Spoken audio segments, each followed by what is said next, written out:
Welcome to Fluent Phonics. Today, we will learn how to pronounce the word phantom. Phantom. Phantom.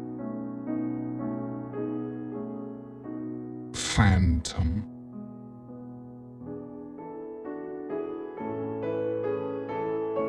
Here's an example of how one might use it in a sentence.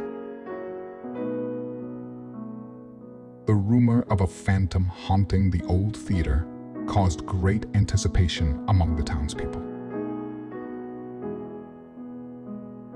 Phantom in this sentence refers to an imaginary or ghostly entity believed to haunt the old theater, causing intrigue and curiosity among the local residents.